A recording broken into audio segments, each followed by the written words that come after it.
For those of you coming in, if you have a Grizz card on you, or if you know your 790 number, can I have you come swipe it up here? Thank you. Yep, you can. If you just type it in and enter it, it'll go through. Okay. Do I need to swipe my Grizz card? You can if you want to.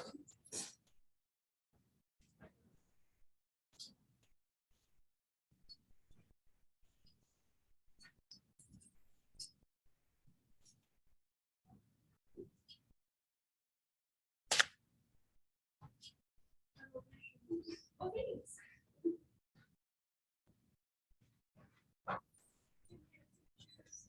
Yeah, so just actually,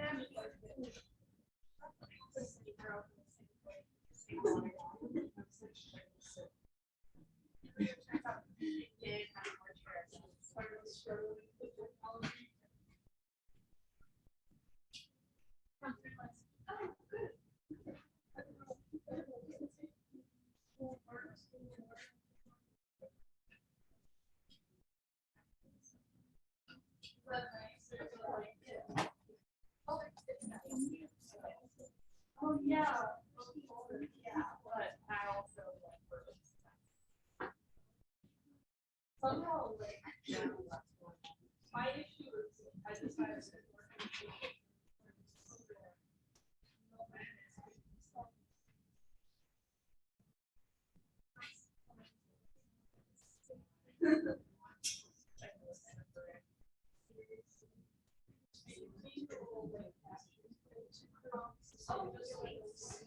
oh, thank you. I so it's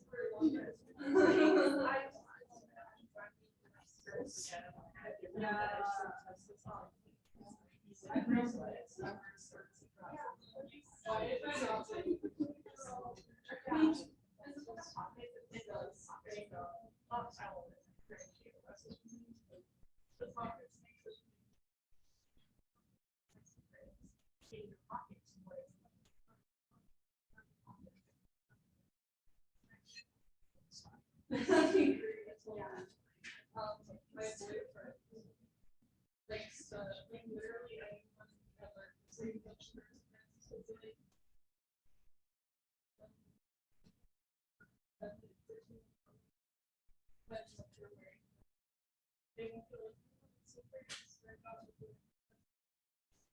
like that's the importance of talking. Yeah, I got your topics always.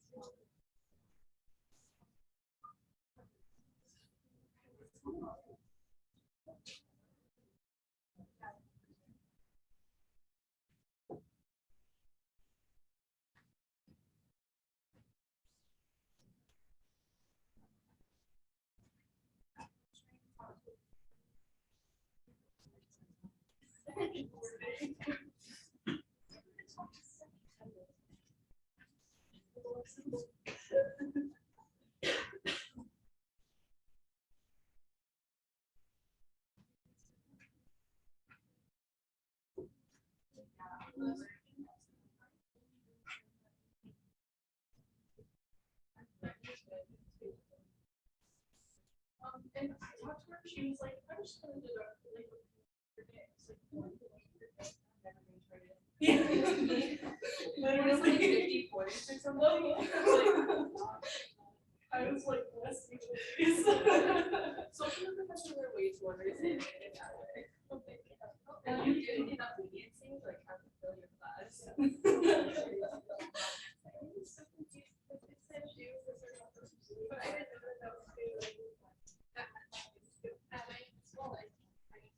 And so I told her, oh yeah, like, she might have just accidentally said it. I think so. It's usually like a little bit together.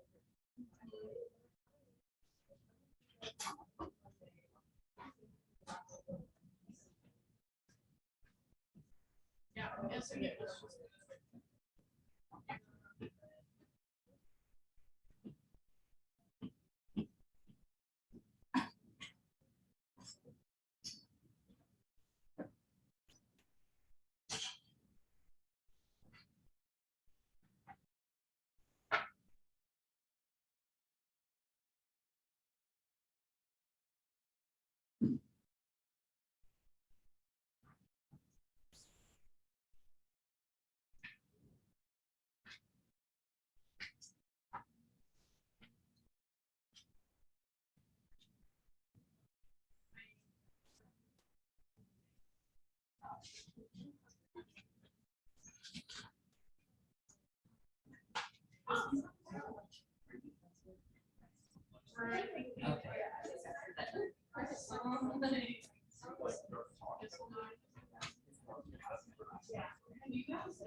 Beckett, do you know Katie?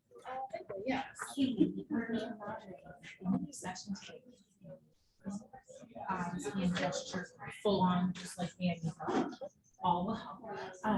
Katie is not a big speaker. So I might provide the ground rules, if you may, permit.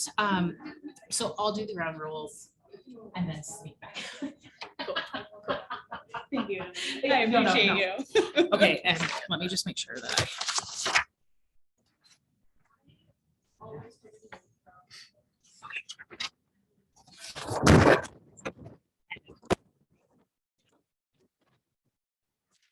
I got my full introduction and closed captioning. Oh yeah, no, there's lots. In a good way. You're gonna love this. It's gonna be wonderful. Sorry. Oh, so sorry.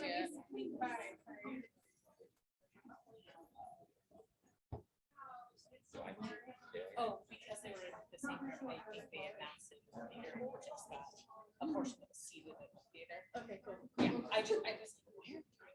Yeah, makes a lot of sense in my brain now.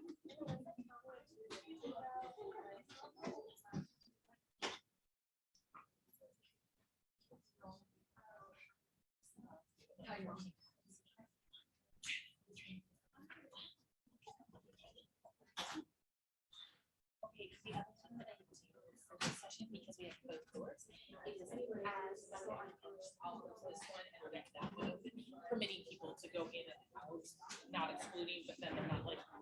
Yeah. Oh, hey, you're here.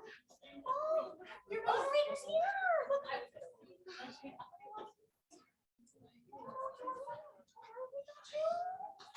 did the whole Katie's not a speaker, so I'm just gonna read Katie's available to be a moderator in space, and I'm all about the things. It's just the read. Yes, I'm here for all the things. I have all of that.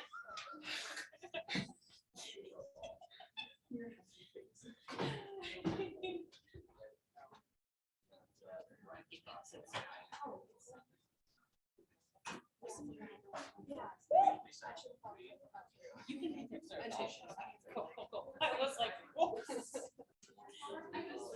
I'm only saying for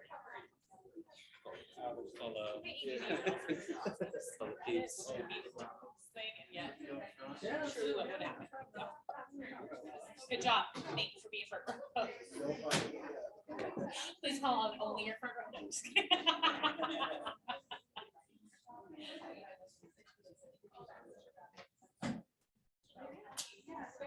All right.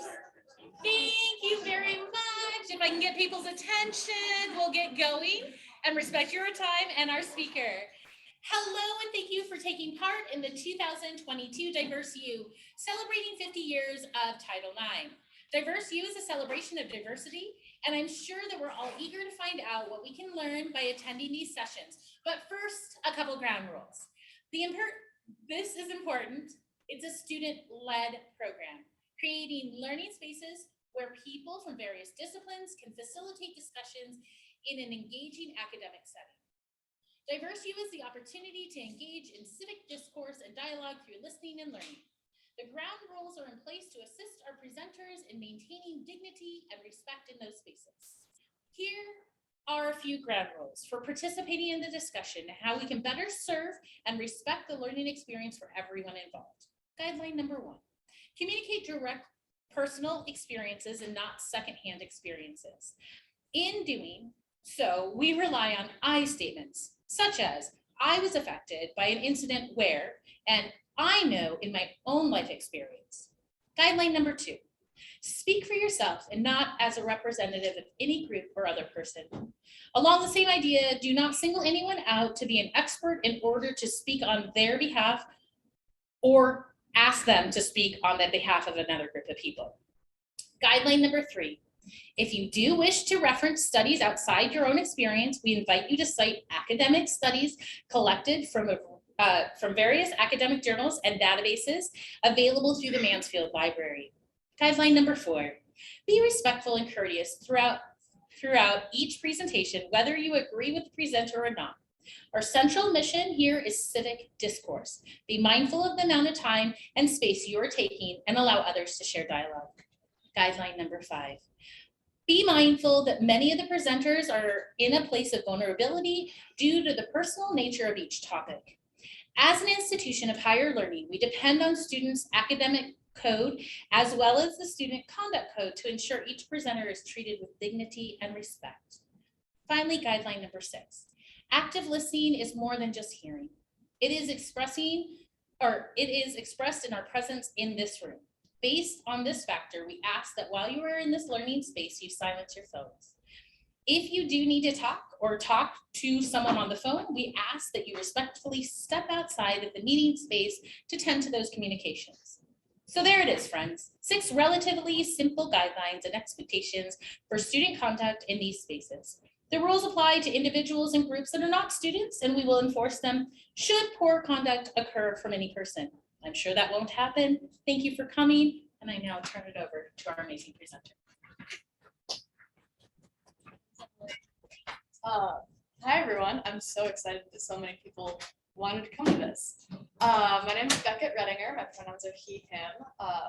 I'm a student, I'm a 4th and final year in the Communication Studies program, and I'm also the Allies Coordinator. That means, if you don't know, that I get to spend a lot of time throughout the semester giving trainings on what is sex, what is gender, what is sexuality. I get to go all around campus and even the community, giving these conversations and helping campus be a more safe place for LGBT people. That's given me some really cool opportunities over the last year and a half, and I think the one that I'm maybe most grateful for is the ability to just sit and think about gender very in depth.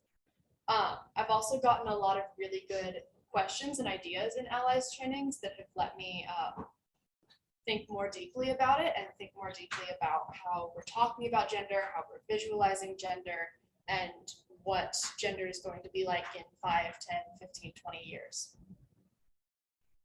I want to present a lot of my thoughts and research on that today. But I think before we get into visualizations of gender and the future of gender, it's really important to have sort of a rundown basic understanding of what biological sex and gender is so that we can talk about it as we're moving through. I want to say that this is like a 5-10 minute compressed version of the first 15-20 minutes of an Allies training. So if you find yourself wanting to know more, and you haven't taken an Allies training, I would really recommend it. There's some coming up pretty soon, and I would love to see you there, but you probably don't need to have an Allies training to stay up to speed on what we're talking about today. So the first thing is biological sex, and biological sex is very real. It is a combination of chromosomes, hormones, secondary sex characteristics, internal organs, and external genitalia. It's all of these very diverse biological processes and experiences going on in one person's body that creates their biological sex. There's so much diversity in biological sex that it can be really hard to place categories on biological sex, because we know that in every single person's body, hormones function differently, internal organs function differently. So no two people, even with the same hormones and internal organs, are going to have the same experience. Because of that, it's really hard to just say this is what an experience of having this internal organ or having this sex designation is. But on top of that, there's also variants that we can't put into a category at all. We can't say this is one or the other. We can only say this is in between. Any variation in biological sex that is ambiguous enough to not lie in a male or female designation is called intersex. We started getting into it already, but assigned sex is an imposed category given at birth. So when a baby is born, a doctor or a parent or someone else will look at the baby and see their external features, their external genitalia, and say, okay, this is a male or a female. Like we just talked about, that's like one of 5 things actually going on with someone's biological sex. And so you can't know what's going on internally. And you're missing a lot that goes into these. The next couple of things that we have to understand are gender. Gender is a self-identified understanding of being a man, non-binary, a woman, or something else. Gender is like the hardest word I've ever encountered to define, because to ask what is a gender is to ask what is a man or what is a woman. And I can't figure out an answer for that that makes any sense beyond a woman is a woman and a man is a man. Like there's no way to define it without being super circular about it, especially once we separate assigned sex and biological sex from our understanding of what is a man or a woman from what gender is. Gender is someone's own understanding of who they are, and gender is socially constructed. To say that gender is socially constructed doesn't mean it's fake. It just means that the world designates how we think about gender. Some other things that are socially constructed are money and time. Time is something we all experience, we all go through, but time's not fake, time is very real.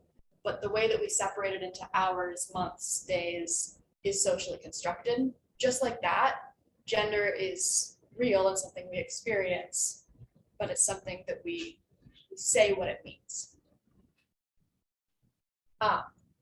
Gender roles are a little bit easier to define. Gender roles are how we expect genders that have been constructed to behave. So gender roles are things like all women must be submissive and domestic and pretty.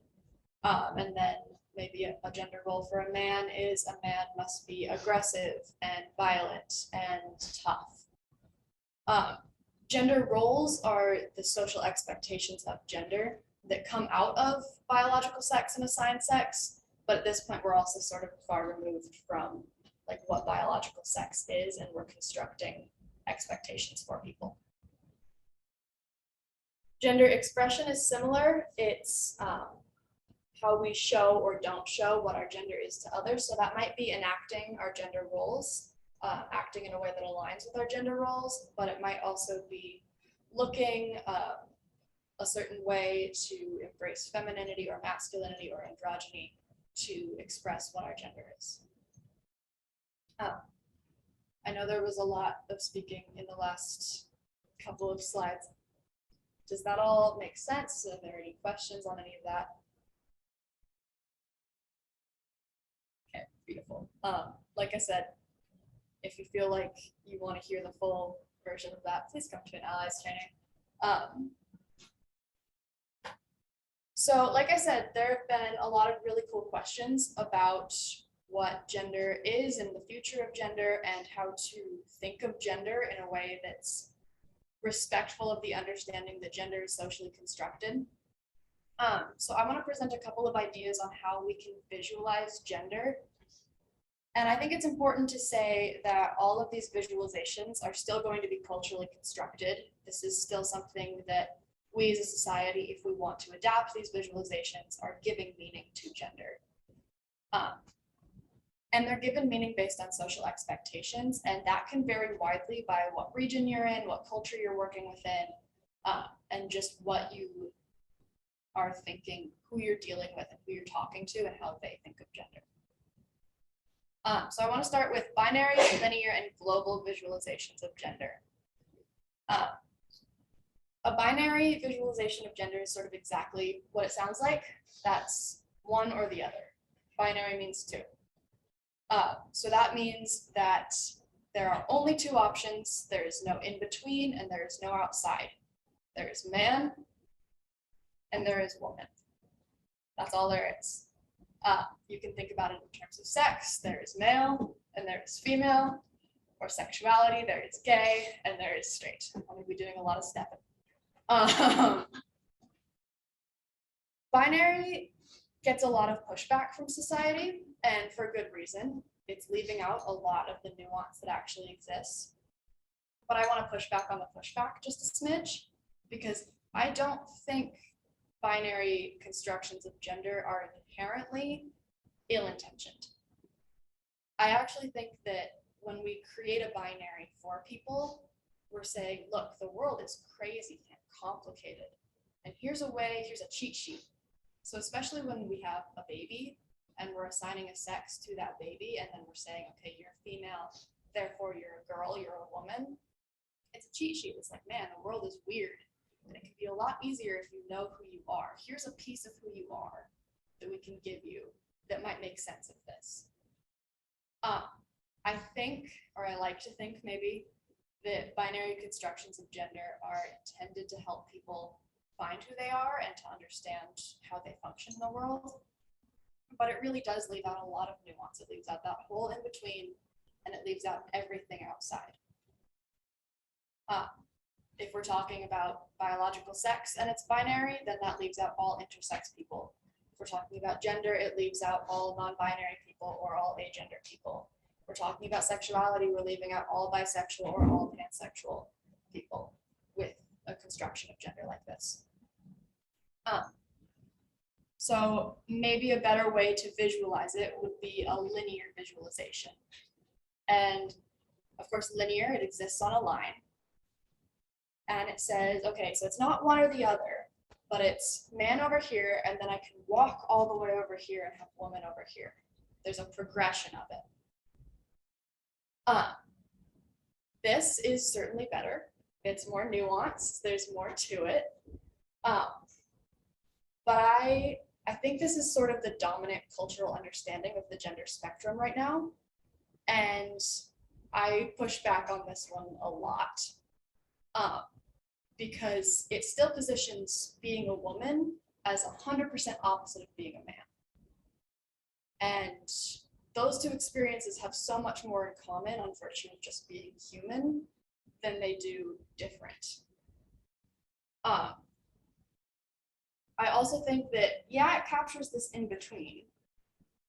This allows for non-binary identity, and it certainly allows for people who lean one way or the other in their expression. But it doesn't allow for anything off the line. You have to be functioning on this progression. You can't be outside of this understanding. And then the other thing that I push back on with this is the idea that there's a point, if you are a man, that you move in your expression or your gender where you are no longer a man. This makes it very solid, when in actuality, gender is more often fluid. Thoughts, ideas, questions on binary or linear? Yeah. Some good examples there of what's on the linear line, what isn't a part of it, if that makes sense. Yeah, totally. The big one that comes to mind is a lot of people's experiences of agender. A lot of people who are agender say, I do not have a gender, and might say, I do not exist on this continuum. I just exist outside of it, if that makes sense. Yeah. Anything else? Yeah. Do you think the linear visualization of gender allows for gender flux? I think so, yes, because I know that it, well, actually, no, it doesn't. I think in my understanding of gender flux, and I could be wrong because I may not be as up to date on gender flux would be having an identity and then experiencing more or less of that gender. Is that right? Essentially, okay. That would sort of position it in a gender into a gender fluidity. So it would be moving instead of across the line, on the line, and then up and down. And this model of just one linear way of moving doesn't allow for up and down at all. That's a good question.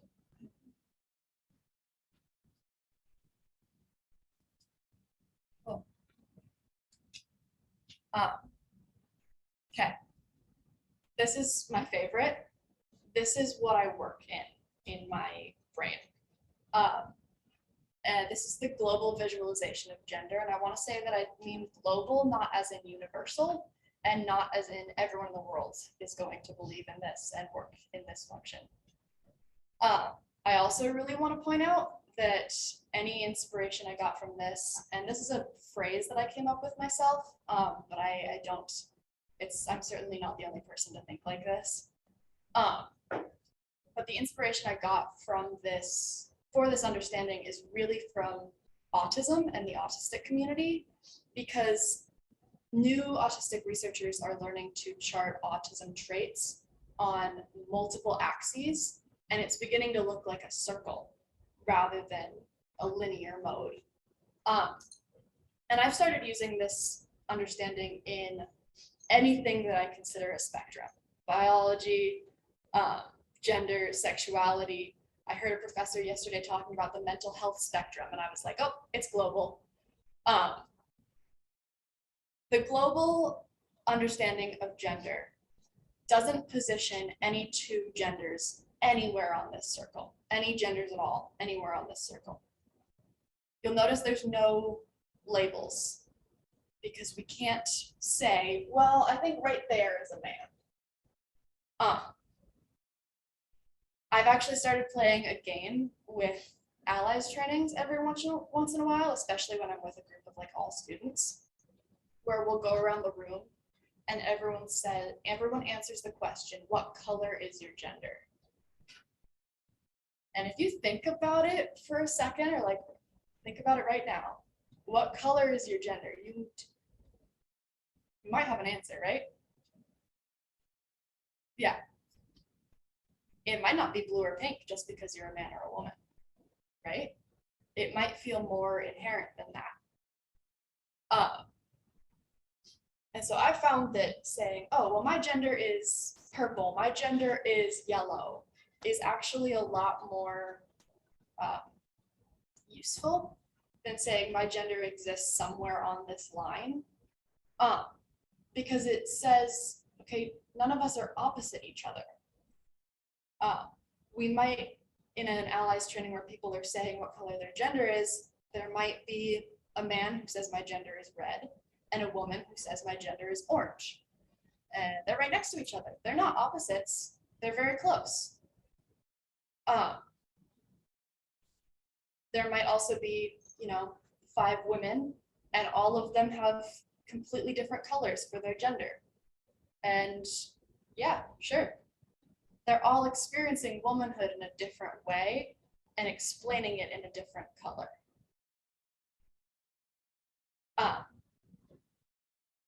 There are some limitations to this, and I'm sure some people, not me, would be able to think of this in, okay, what if it wasn't a 2-dimensional circle? What if it was 3 dimensions? What if we could work with this in a sphere and not just a circle? What if it was actually global? My brain hasn't caught up to that question yet. I also want to say that there aren't all colors on this color wheel. There's no black, there's no white. I once had someone answer that their gender was like a clear, sparkly color, and that's not up here. So this isn't all-encompassing either, but it's genuinely more all-encompassing. It's a little bit closer. Thoughts, questions, ideas on the global?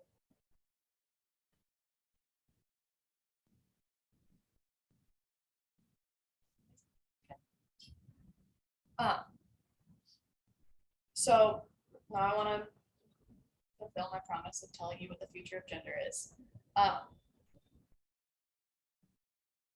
That all can seem very complex, especially when there's so many colors. I mean, you could essentially type in any hex code and it would be a gender. And that seems like a whole lot to deal with. So how do we organize what gender is in society when it's so diverse? I think the ways that society is going to be doing that is through gender abolition and gender celebration. These are the two prevailing theories that I'm seeing people think with when we're talking about gender.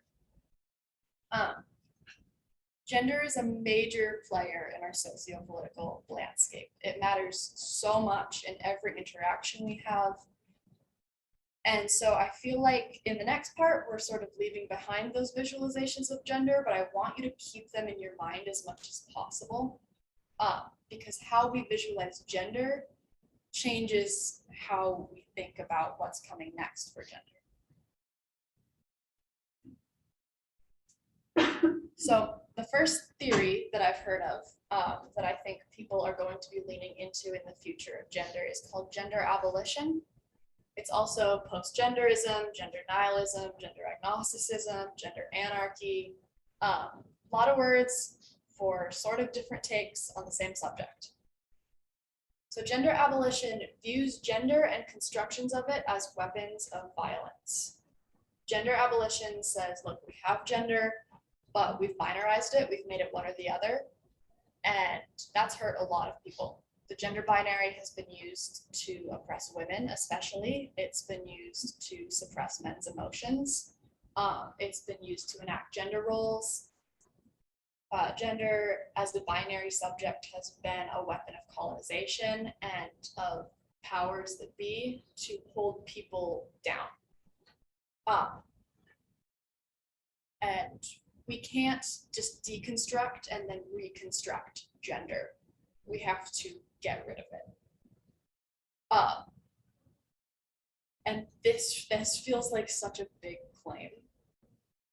This feels like such a big movement when the rest of the world is talking about just gender. Like getting rid of it seems like a big deal. Gender abolition practically would want to remove gender from all documents, would want to remove gender from all social structures and institutions. And it would do this because it wants to create full expressive freedom for everyone. Anyone can act and look however they want to, however they're comfortable, so that they're not tied down to a gender expression. And like I said, this can seem sort of weird, but we genuinely do this all the time. Gender neutral bathrooms are like the big example of gender abolition at work.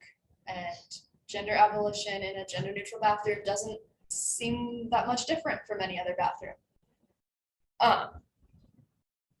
But all gender bathrooms are kind of a very small piece of it, because then when you're thinking about removing gender from everything, that's, oh man, okay, language.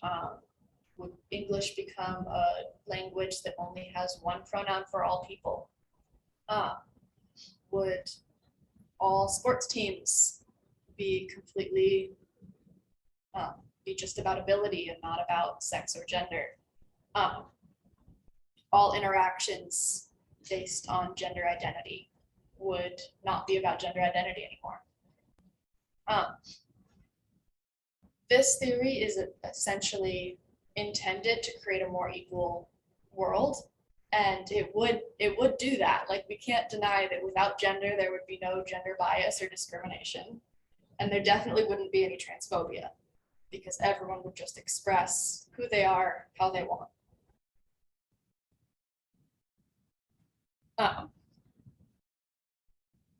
Yeah. The other theory that I've heard a lot about is gender celebration. And again, I'm not the only person who thinks of this theory in this way, but I am the only person I know who's used this term of gender celebration. Gender celebration argues essentially that because most of us can think about what color is my gender and inherently know what color our gender is, and we have some sense of what our gender is, that gender is innate to each of us. It's not something that's only socially constructed. Yes, it is socially constructed, but not only that. Gender celebration acknowledges that, yeah, gender's been used as a weapon of oppression and violence, but we're not getting rid of it at any point because it's something we have and it's something that we've had for centuries. So let's lean into gender and let's celebrate what it is in gender diversity. Gender celebration calls for deconstruction of gender roles and liberation of gender expression, but it doesn't call for deconstruction or demolition of gender itself. It says let's keep gender and just lose all the bad stuff. Gender abolition would say you can't do that. But also gender celebration doesn't really want to get rid of all of gender roles, because if we're celebrating gender, then we're also celebrating gender expression and femininity and masculinity. I think the best way to talk about this is to give some examples. These are 3 examples that just feel like such gender celebration to me. This first one, Billy Porter, love him. This tuxedo gown is like the definition of gender celebration. It is masculinity, it is femininity, it is bringing them both together and saying they're both beautiful. Let's lean into both of them. And let's really just celebrate androgyny in this combination of masculinity and femininity. This other one, Dylan Mulvaney, of course, again, love her so much. She's become famous on TikTok recently, if you don't know, for her transition experience as she's celebrated her process. She did a series where she said, this is day 1 of becoming a girl. This is day 2 of being a girl. She's on day 300 or something. She's really highlighted in the past almost year how femininity can feel so liberating for those who want to lean into it. She has really highlighted the need for affirming care and affirming expression for trans people especially. And she's really one of the only people right now who I can say is a genuine girl boss. I just think like this picture is so girl boss, it's like Jackie Kennedy, I love it. It's really leaning into that femininity and saying, this is what matters to me, this is how I feel comfortable, and I want to celebrate that. Terry Crews also is really important to me as someone who is celebrating gender. He speaks a lot about how he's a very tough guy, he's very masculine, and he's cast in a lot of those roles in Hollywood. But he also talks about being sexually assaulted. He talks about crying and being vulnerable with his kids. And so he's a really good example to me of deconstructing those gender roles and expectations and reconstructing healthy masculinity and healthy gender understanding. Any questions on gender abolition, gender celebration? Thoughts, ideas? Yeah. Do you think that they're necessarily mutually exclusive, or that they both can be going into the future both in a certain mixture? I'm glad you asked. I think that they can be used together, especially right now. But I also see a push for them to become mutually exclusive in the future, because I think if we try to do both for very long, there's going to be like a push against, if that makes sense. Using the example of like gender neutral bathrooms, I can see an argument of gender neutral bathrooms are really important. It's important to abolish gender in a space like that. But then, you know, I'm sure you've heard the argument it's important to have a space for women and a space for men, especially in a bathroom setting. Like, and you can't always just neutralize that. So I think at some point, every place where we try to combine the two is going to have an argument. And I don't know if they'll always be able to work together, if that makes sense. Yeah. Anything else? I just wanted to say, like, if maybe having it all like neutral bathrooms, but also maybe like a separate one that's like a family bathroom, like for me, having a 4-year-old little girl, and when she's able to go use the restroom on her own, I would be nervous about this. Generally, the restroom, kind of all the scary things that happen in the world anymore, but having something like safe for families might be, I mean, not safe, but just like an area where it's separate. Yeah, totally. I think that's the ideal that I'm seeing is a lot of like, let's accommodate as many people as we can. Why does it have to be either or? Let's have, most buildings will have a gender neutral bathroom and a family bathroom and a women's bathroom and a men's bathroom. And if the building is big enough to accommodate that, like, yeah, do that. Yeah.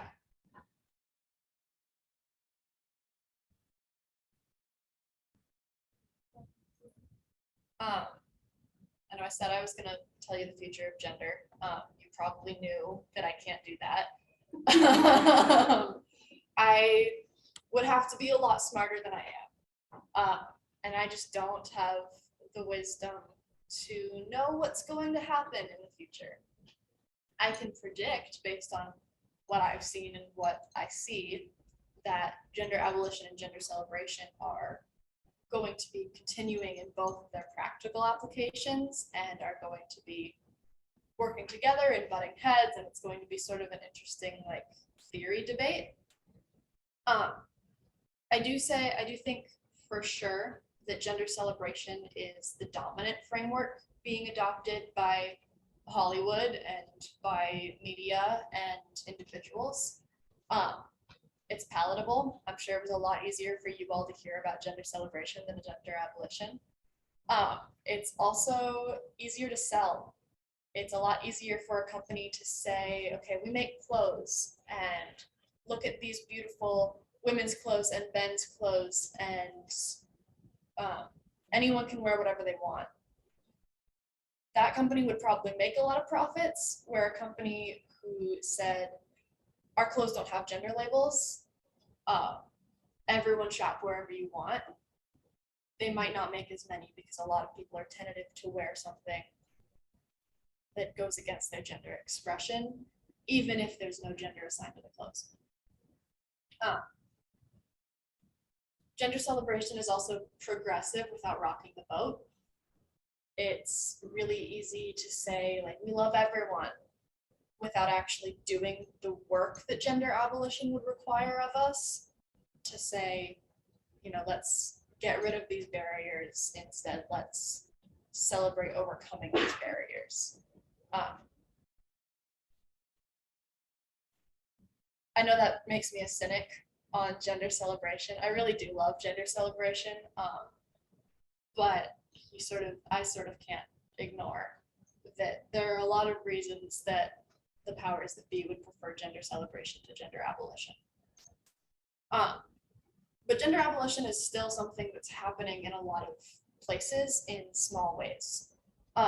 Gender abolition is alive and well in the gender neutral bathroom push, as well as in places anywhere where a workforce is integrated by gender, and gender doesn't matter, anywhere where sports teams or any group of people is not looking at gender and is instead looking at the individual.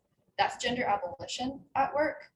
And I think we should especially place emphasis on that because we tend to forget that so many places have been gender segregated for so long that even just gender integration is a big form of progress and certainly a little bit gender abolition.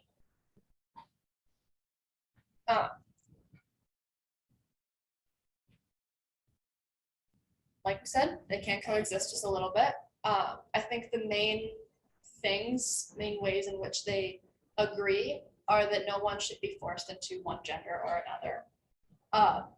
And everyone should be able to express who they are. If a person expresses a gender, it shouldn't be confined to one or the other. And society can inch towards gender abolition while maintaining some form of celebration, especially in the form of celebrating who you are and celebrating how you prefer to express.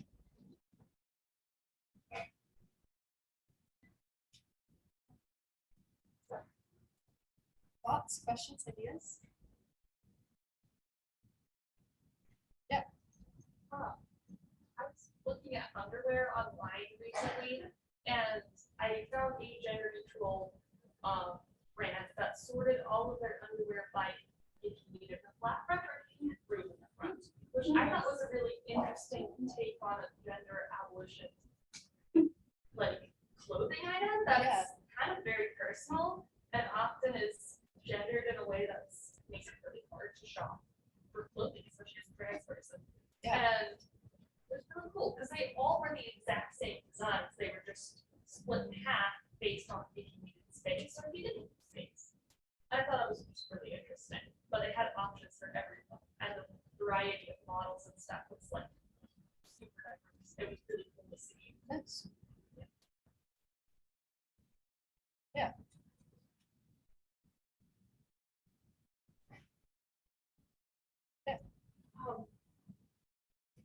I would be interested in your opinion about knowing what you know about politics in America.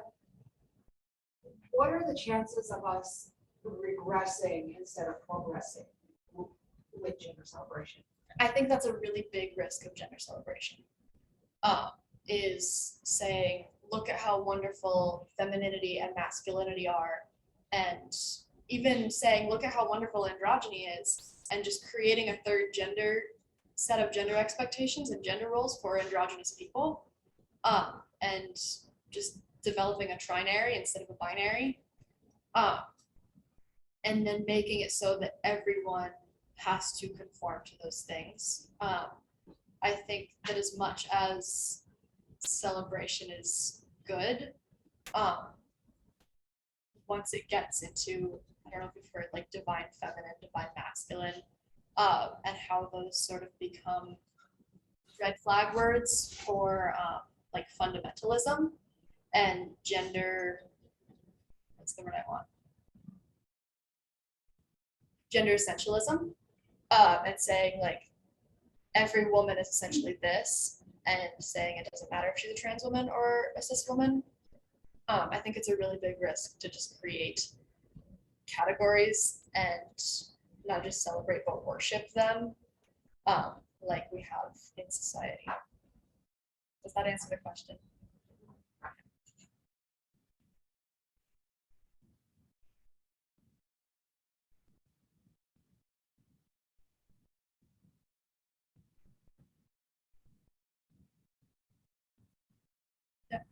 Do you think there would be pushback from various cultures around the United States and different religions or ethnic groups approach gender abolition versus celebration or entirely different option?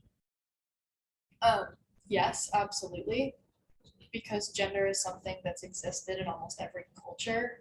To say get rid of it entirely would be to try to wipe out gender identities that have been part of the world, not just the United States, for forever, especially thinking about two-spirit identities in Native cultures. It would, I mean, it was already intentionally used, the gender binary was already intentionally used to genocide Native people. And so to go back through and attempt to just abolish all gender in all communities across the United States would be another version of that. Yeah. Not even to mention pushback from religions like dominant Christianity that does essentialize masculinity and femininity to create a set of expectations. Yeah.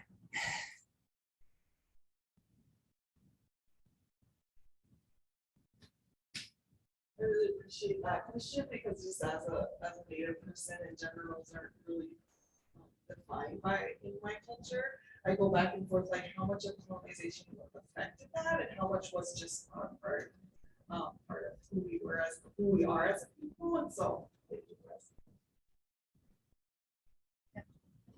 regard to that, how can we decolonize gender?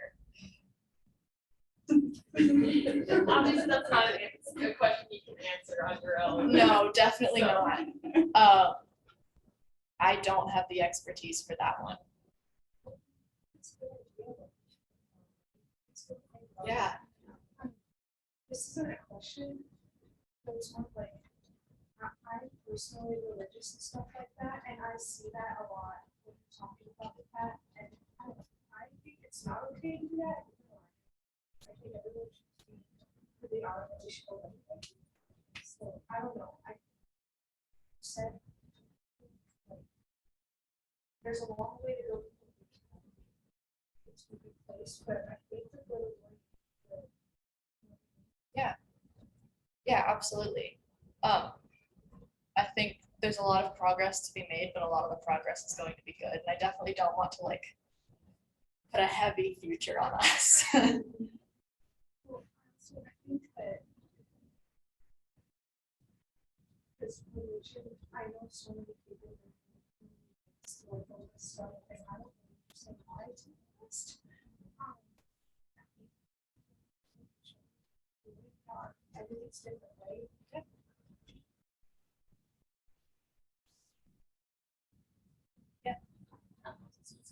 Constant reflection. I think our like the younger generations are doing a good job and just automatically not doing that sort of thing without really knowing how or why. Because I think like at least in my experience, I've had a really good high school experience, like for being someone who definitely outside of typical generals and stuff. But like even coming to college, it was such a huge shift where like you can wear whatever you want. Typically, if people would compliment you. You know, like it would be that you're kind of outcast as heavily, especially in like the younger college setting. That's like typically people that are around like 18. I just think it's really interesting how that works, like how generational gender is. You know, like the difference of explaining to your friend gender versus explaining gender to someone who is like 60 or older. It's way different. Yeah, absolutely. Yes, can confirm from LS trainings, it's different. I want to speed back really quickly to the decolonizing gender question. I don't have the expertise for that, but I do know of people online, especially who do follow people who are doing the work, especially Native influencers who are decolonizing gender.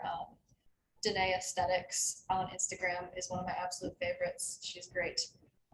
If you're more interested in that. Also, kudos to your guys' generation.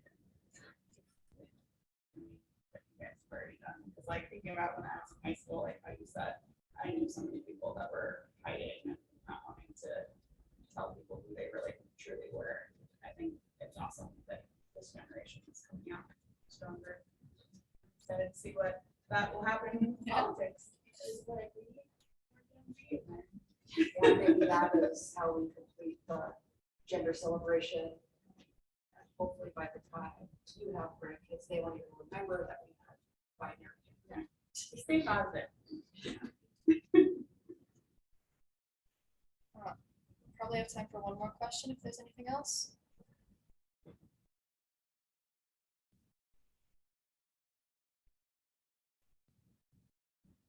I propose bathrooms based on age.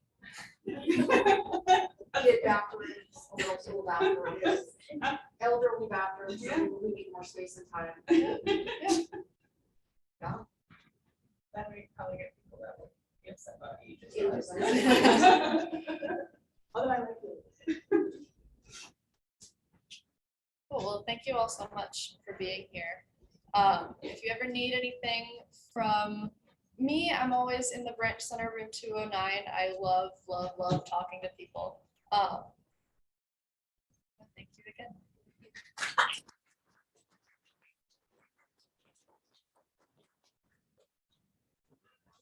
Thank you so much.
So, what's your Over by where our son.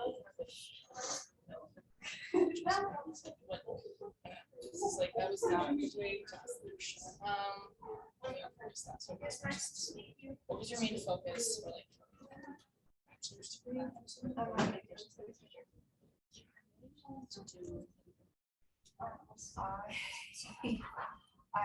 really want to go work at LGBT centers or universities that do right now. We can't do it, so it's just it's on this stuff as the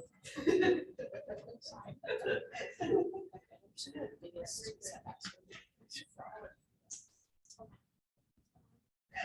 I honestly have been so lucky and not just lucky but privileged.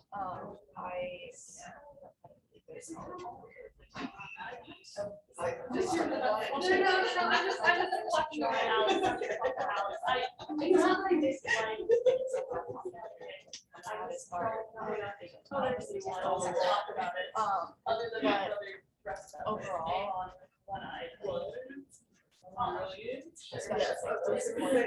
university, Pictures and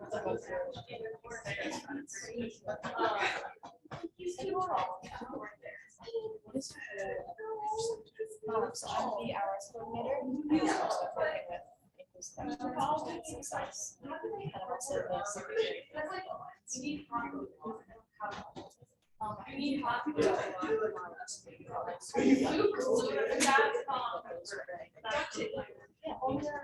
So those are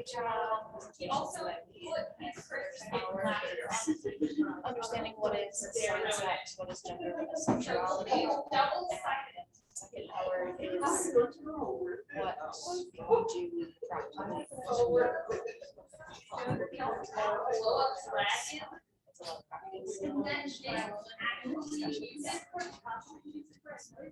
It's a lot of practice.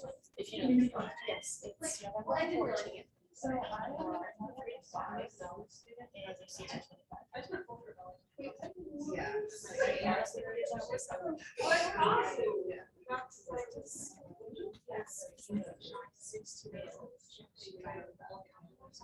what are the most important things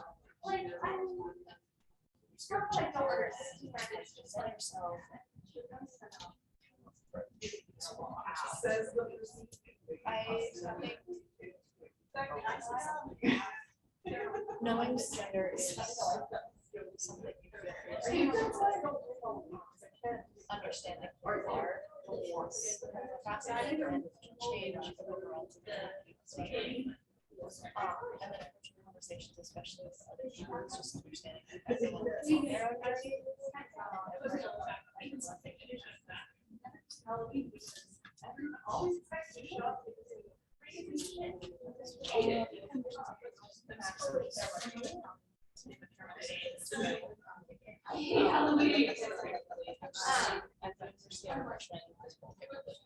You're right.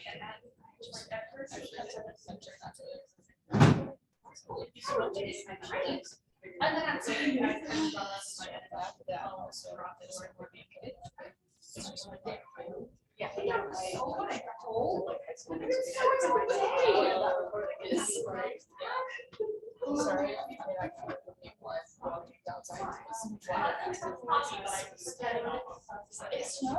Yeah, yeah, like you were, it was during that last bit of your presentation, I looked outside and I just went, wow.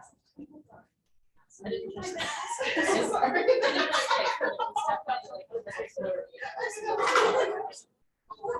Thank you. Have a wonderful rest of your day.